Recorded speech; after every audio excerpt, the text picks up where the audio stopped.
ఈరోజు egg Maggi ఎలా చేయాలో చూద్దాం. ఎగ్ మ్యాగీలోకి ఇలాగా మేము మొత్తం వెజిటేబుల్స్ కూడా యాడ్ చేసుకుంటాము.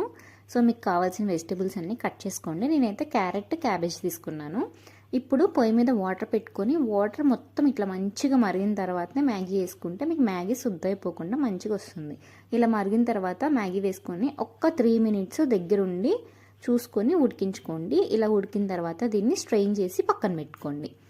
ఇప్పుడు ఒక 3 ఎగ్స్ని మంచిగా బీట్ చేసి ఆయిల్లో వేసుకొని వెంటనే కలిపేయకుండా ఒక 30 సెకండ్స్ వదిలేస్తే అది ఇట్లా కొంచెం పెద్ద పెద్ద పీసెస్లో వస్తుంది అనమాట. ఇట్లా చేసుకొని ఈ ఎగ్ని కూడా మంచిగా ఫ్రై చేసుకోండి. ఇలా ఫ్రై అవుతున్నప్పుడు కలిపేస్తే మనకి ఇట్లా కొంచెం పెద్ద పెద్ద పీసెస్ వస్తాయి. ఇట్లా వచ్చిన తర్వాత దీనిలోకి మనం కట్ చేసి పెట్టుకున్న వెజిటేబుల్స్ ఉన్నాయి కదా, అవన్నీ ఇందులోకి యాడ్ చేసుకోవాలి. నేను పచ్చిమిర్చి, క్యారెట్ అండ్ క్యాబేజ్ తీసుకున్నాను. ఇవన్నీ ఇందులోకి యాడ్ చేసేసి ఒక్కసారి టాస్ చేసుకోవాలి. ఇవి ఎక్కువ మగ్గించుకోకూడదు, మెత్తగా అయిపోతాయి, కొంచెం క్రంచిగానే ఉండాలి. సో ఎక్కువ మనం ఫ్రై చేయాల్సిన అవసరం లేదనమాట.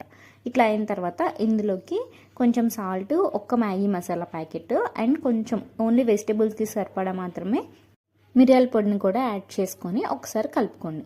ఇప్పుడు ఇందులోకి మనం ఉడకబెట్టుకున్న మ్యాగీని కూడా యాడ్ చేసి మిగతా మ్యాగీ మసాలా ప్యాకెట్స్ అంటే ఇక్కడ ఇంకొక 2 ప్యాకెట్స్ ఉంటాయి కదా, అవి 2 కూడా వేసేసి ఇది మొత్తం టాస్ చేసుకోవాలి. మొత్తం కలిసే వరకు మంచిగా కలుపుకోవాలి. అండ్ ఫైనల్గా నేను కొత్తిమీర కూడా యాడ్ చేసుకున్నాను. అంతే, పొడి పొడిలాడుతూ మన ఎగ్ మ్యాగీ రెడీ అయిపోయింది. వీడియో నచ్చితే లైక్ చేసి సబ్స్క్రైబ్ చేసుకోండి. Thank you for watching.